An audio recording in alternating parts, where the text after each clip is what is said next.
नमस्कार मित्रों, भगवत चर्चा में एक बार फिर आप सबका स्वागत है। हम लोग भगवत गीता के 11वें अध्याय पे चर्चा कर रहे हैं। 11वां अध्याय अर्थात विश्व रूप दर्शन अध्याय। इस अध्याय में भगवान श्री कृष्ण ने अपने विराट स्वरूप को दिखाया है अर्जुन को। और विराट स्वरूप 3 प्रकार से दिखाया है। यह अपने पूरे स्वरूप को चर्चा कर चुके हैं। एक चतुर्भुज रूप में, एक पूरे विराट के रूप में जिसमें सारा विश्व ब्रह्मांड, नदी नाले, काल, महाकाल सब कुछ है, और तीसरा जो मनुष्य रूप है। अभी हम लोग विराट स्वरूप की चर्चा कर रहे हैं कि विराट रूप में अर्जुन ने क्या क्या देखा। चर्चा शुरू करें उसके पहले कुछ बातें और इसी विश्व रूप दर्शन के संदर्भ में। 10वें अध्याय तक भगवान श्री कृष्ण ने अर्जुन को तर्क के द्वारा और विधियों के द्वारा समझाने की कोशिश किया और उनको वो मार्ग बताने की बात कही जो अर्जुन ने कहा था कि मुझे आप बताइए कि क्या मेरे लिए श्रेयस्कर है दूसरे अध्याय में। इसलिए जो जो भी श्रेयस्कर मार्ग रहा है अर्जुन के लिए वो सब कुछ बताया। जो जो भी उनकी शंकाएं थी, समाधान थी, सबका उत्तर उन्होंने दिया। कृष्ण ने दूसरे अध्याय में अर्जुन से यही कहा था कि तुम पंडितों जैसी बातें क्यों कर रहे हो, क्योंकि अर्जुन सारी बातें जो कर रहे थे वो तर्कयुक्त थी। लॉजिकली वो बिल्कुल सही बोल रहे थे। अर्जुन कहीं से गलत नहीं थे, कोई गलत सिद्ध ही नहीं कर सकता था। जितने भी तर्क थे, शास्त्र की दृष्टि से, समाज की दृष्टि से, परिस्थिति की दृष्टि से, व्यक्ति की दृष्टि से, सभी प्रकार से अर्जुन के तर्क में दम था कि युद्ध किसी समस्या का हल नहीं है सिवाय नुकसान के। ना आज युद्ध किसी समस्या का हल है और ना पहले था। लेकिन ये सब बातें तर्क की थी। पर अर्जुन के मन को कृष्ण तर्कों के पार जाके देख रहे थे, उनके वास्तविक स्वरूप में देख रहे थे, और सिर्फ अर्जुन को ही नहीं, पूरे देश, समाज, काल और परिस्थितियों को देख रहे थे। तो पहले तो उन्होंने तर्क से ही समझाया, और अब इस एकादश अध्याय में वो परिस्थितियां उत्पन्न की अर्जुन स्वयं कहें कि मुझे विराट स्वरूप दिखाओ, और वो दिखा करके अर्जुन की सारी मान्यताओं को, तर्कों को ध्वस्त कर देना चाह रहे थे। विराट स्वरूप दिखाने का तात्पर्य भी यही था कि मनुष्य की सारी मान्यताएं, सारे सिद्धांत, सारे विचार खत्म हो जाए, क्योंकि ईश्वर किसी मान्यता, धर्म, विचार, भाव में आ ही नहीं सकता। जो आ गया वो असीम कैसे, और ईश्वर वही है जो असीम है, जो किसी सीमा में नहीं बंधता। तो इस भयावह रूप में, विराट स्वरूप में यही दिखा रहे थे कि तुम किसी भी सीमा में, लिमिट में ईश्वर को नहीं बांध सकते हो। चाहे दृष्टि हो, चाहे सिद्धांत हो, चाहे बात हो, चाहे सुनना हो, चाहे पढ़ना हो, चाहे लिखना हो, चाहे समझना हो, चाहे ध्यान हो, चाहे ज्ञान हो, कहीं नहीं, किसी भी लिमिट में नहीं आते। आप ये नहीं कह सकते हैं कि ईश्वर सिर्फ शुभ ही शुभ है, अच्छा ही अच्छा है, या ये भी नहीं कह सकते बुरा ही बुरा है। अगर आप सिर्फ बुरा की बात कहोगे तो भी चूक जाओगे, सिर्फ अच्छे की बात करोगे तो भी चूक जाओगे। बहुत सारे धर्म मजहब ने यही किया। यहूदियों के धर्म में, ओल्ड टेस्टामेंट में सुना है, कई धर्मों में, मजहबों में ईश्वर की परिकल्पना जो की है बहुत भयानक, बहुत क्रूर करी गई है। सनातन धर्म में भी क्रूर कल्पनाएं की गई, जैसे काल भैरव को आप देख लो, महाकाली को देख लो, रुद्र को देख लो, जो विनाश करते हैं। लेकिन सनातन धर्म में जहां भयावहता को भी समाहित किया है तो सुंदरता को भी समाहित किया, एक पक्ष को नहीं लिया है, वो योग करके चलते हैं। क्योंकि सनातन धर्म की एक विशेषता खूबसूरती रही है भारत की कि वो ज्ञान में भी किसी चीज को बांध के नहीं रखते, सारी संभावनाएं खुली रखते हैं। तो कृष्ण जब अनुभव करा रहे हैं तो ऐसा ही करा रहे हैं। अब एक बात और आज के श्लोकों में, अर्जुन के मन में संशय था पहले अध्याय में, अगर आपने ध्यान से देखा हो तो, कि मैं जीतूंगा या ये लोग जीतेंगे, ये कहा नहीं जा सकता। ये जिंदा रहेंगे या हम जिंदा रहेंगे, कहा नहीं जा सकता, अनिश्चित है। एक तो मृत्यु से भी डरे हुए थे और जीत को लेके भी कहीं ना कहीं आश्वस्त थे अपनी वीरता पे, अपनी कुशलता पे, लेकिन फिर भी मन तो मन, कहीं ना कहीं तो लगता ही है कि दुश्मन कितना भी कमजोर हो, लेकिन हो सकता है कोई चाल ऐसी चल दे कि हम हार जाए।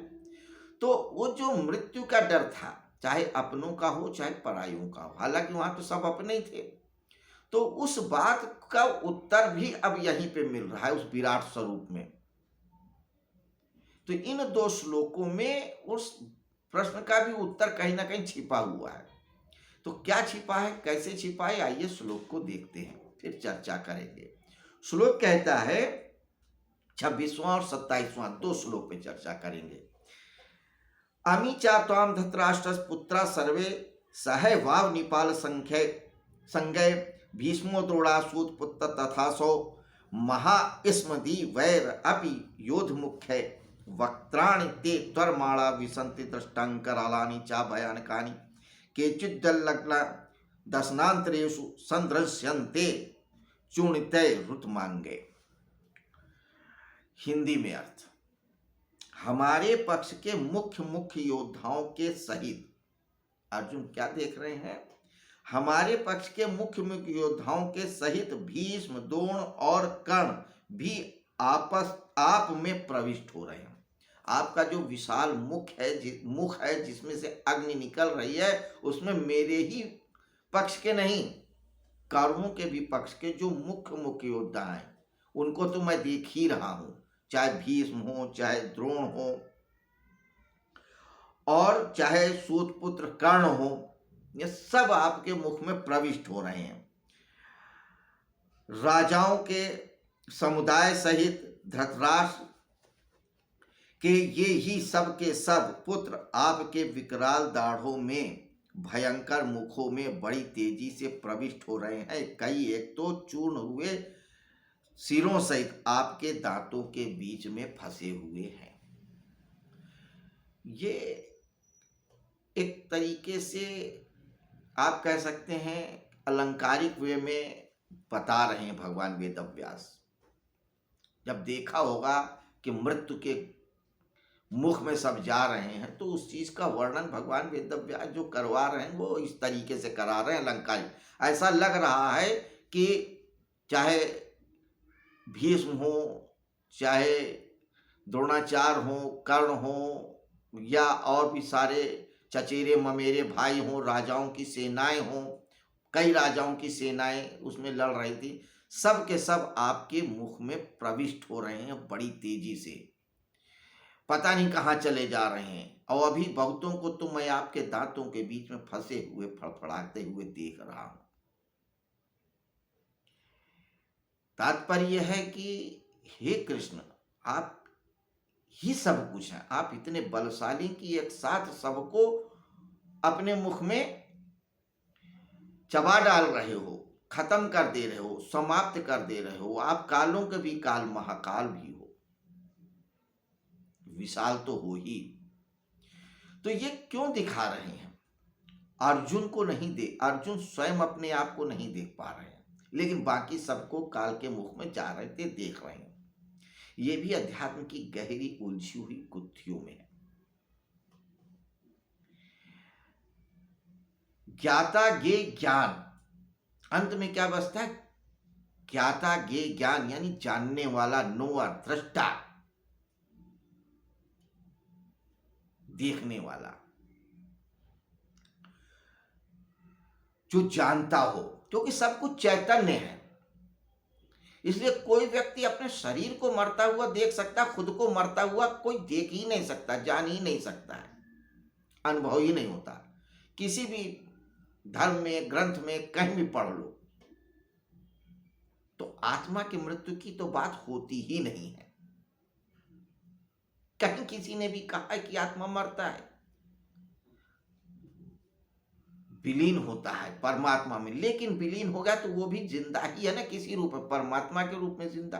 तो स्वयं को मरता हुआ कोई नहीं दिखता, दिखता है दूसरे को ही मरता हुआ देखता है। यहां दूसरे का मतलब संसार से है, तो संसार ही खत्म होता है जो अनुभव में आ रहा है। स्वयं कभी आदमी खत्म नहीं होता। इसलिए अर्जुन स्वयं को मरता हुआ नहीं देख रहे हैं, दूसरों को मरता हुआ देख रहे हैं, क्योंकि कोई भी व्यक्ति मर ही नहीं सकता है।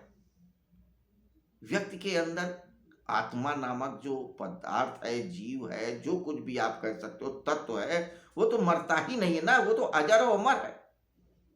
तो उसको कैसे मरता हुआ देखेंगे? इसलिए अर्जुन अपने आप को नहीं देख रहे, बाकी सबको देख रहे हैं। वो भी उनके शरीर को मरता हुआ देख रहे हैं, इसलिए वो कह रहे हैं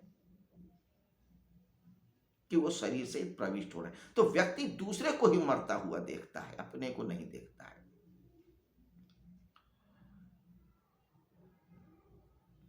तो मित्रों, ये अध्यात्म के बड़े छोटे छोटे और बड़े गहरे गहरे सूत्र एक एक श्लोक में हैं, लेकिन ये अर्थ तभी खुलेंगे जब आप स्वयं उसको पढ़ेंगे, अध्ययन करेंगे, मनन करेंगे, चिंतन करेंगे। तो अर्जुन को भगवान श्री कृष्ण अपने सब रूपों को इसीलिए दिखा रहे हैं। एक ही बात को कई कई बार सिर्फ इसलिए बोलना पड़ रहा है या बोलते हैं क्योंकि जब तक हम सुन रहे हैं तब तक तो लगता है कि हम समझ रहे हैं, लेकिन जैसे ही चर्चा के बाहर निकलते हैं, दुआ सलाम करते हैं, बाहर लोगों से हंसी मजाक करने लगते हैं, अपने दुकान और मकान में व्यस्त हो जाते हैं, तो फिर भूल जाते हैं कि कृष्ण ने क्या कहा था, अर्जुन ने क्या कहा था, कृष्ण ने क्या देखा, क्या वर्णन हुआ और क्या उसका अर्थ है, सब खत्म हो जाता है। तो ये जो सतत स्मरण बना रहे, इसके लिए बार बार बोलता हूँ कि जितनी बार आप उस चीज को सुनोगे, आपका अनकॉन्शियस माइंड में वो चीज बना रहेगा और आपको चैतन्य बनाए रखेगा, होश पूर्वक रखेगा।